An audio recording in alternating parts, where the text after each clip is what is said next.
السلام علیکم ورحمۃ اللہ وبرکاتہ۔ پیارے بھائیوں، میں نے آپ کے لیے ایک بہترین ٹاپک لایا ہے،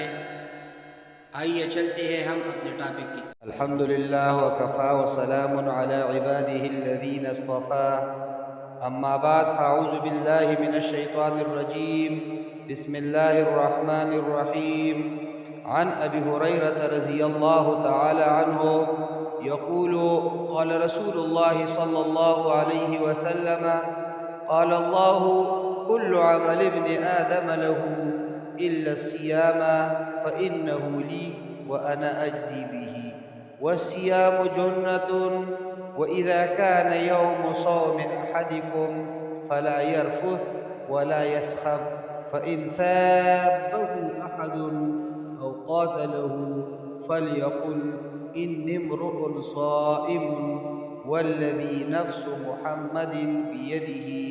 لخلوف فم الصائم أطيب عند الله من ريح المسك، للصائم فرحتان يفرحهما إذا أفطر فرح، وإذا لقي ربه فرح بصومه، أو كما قال على النبي صلى الله عليه وسلم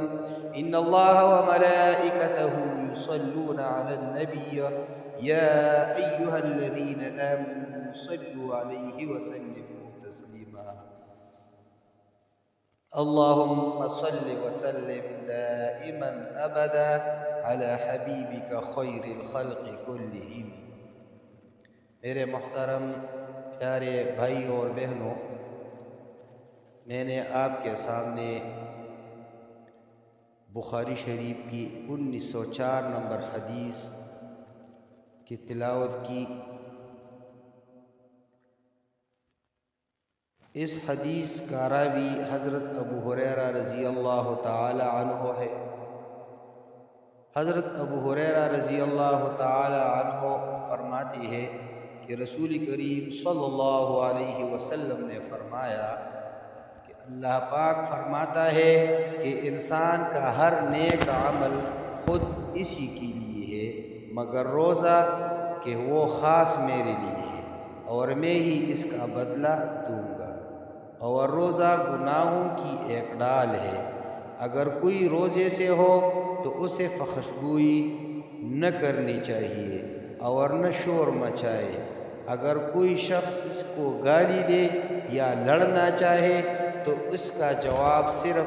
یہ ہو کہ میں ایک روزہ دار آدمی ہوں، اس ذات کی قسم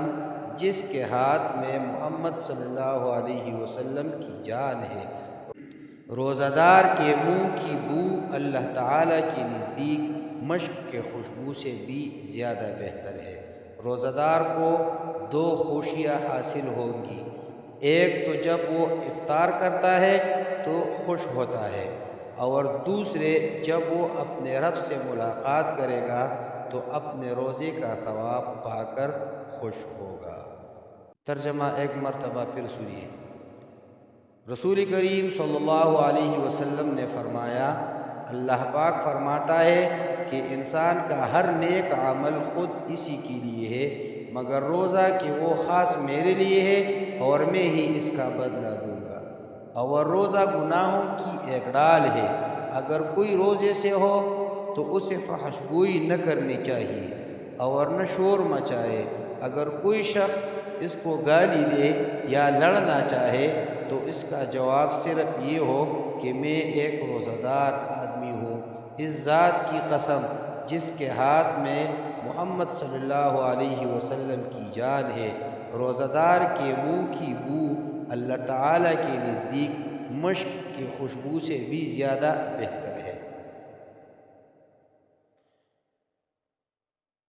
روزہ دار کو دو خوشیاں حاصل ہوں گی، ایک تو جب وہ افطار کرتا ہے تو خوش ہوتا ہے،